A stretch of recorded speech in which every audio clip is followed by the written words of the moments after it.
C'est une réserve naturelle qui regorge d'oiseaux. Le lac du Der est un écrin de biodiversité pour de nombreux volatiles, protégé des activités touristiques du point d'eau et très surveillé. Découverte en bateau dans votre feuilleton avec Mélanie Cousin, Teddy Caruel et Guillaume Balin.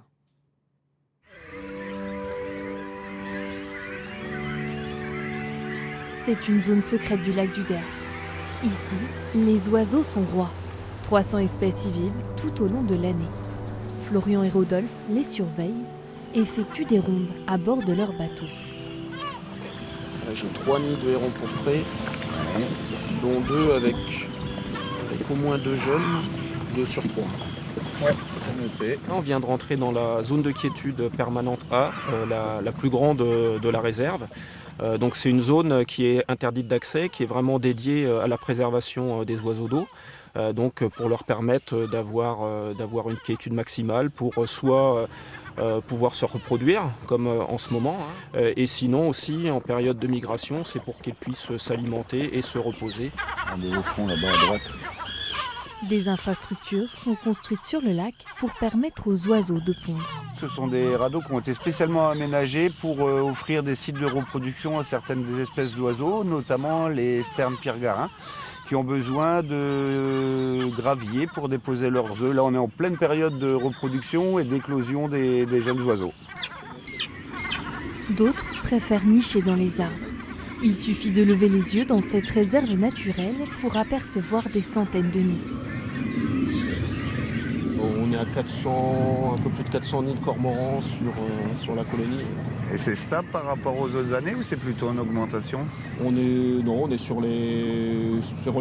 C'est stable là, depuis 2-3 ans. D'accord.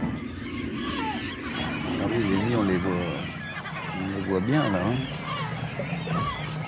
C'est toujours de belles images à voir. En fait, on ne s'habitue pas du lac du Der. Il est tellement grand, on a toujours des choses nouvelles à observer. Donc non, on ne s'habitue pas. C'est vraiment un milieu et un endroit magique.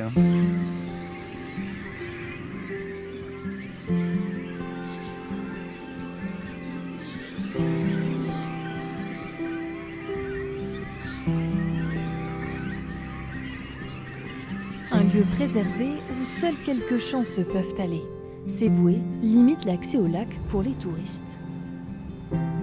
Ce système de zonage au niveau du lac permet de concilier à la fois la préservation de la biodiversité des oiseaux et de permettre aussi l'usage, le développement touristique du site. Actuellement, le lac est haut, donc c'est une grande étendue d'eau qui a peu d'intérêt pour les oiseaux. Et à l'inverse, à l'automne, le lac est vidangé, il est vide. Et là, on a des grandes étendues de vasières et de prairies qui sont sorties hors d'eau, qui sont exondées. Et donc là, ça devient intéressant pour les oiseaux.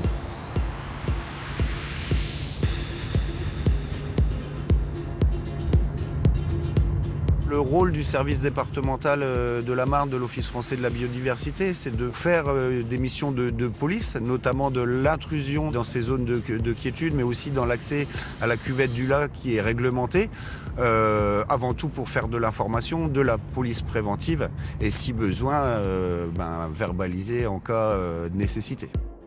Cette sensibilisation est nécessaire avec des touristes de plus en plus nombreux au lac du Der.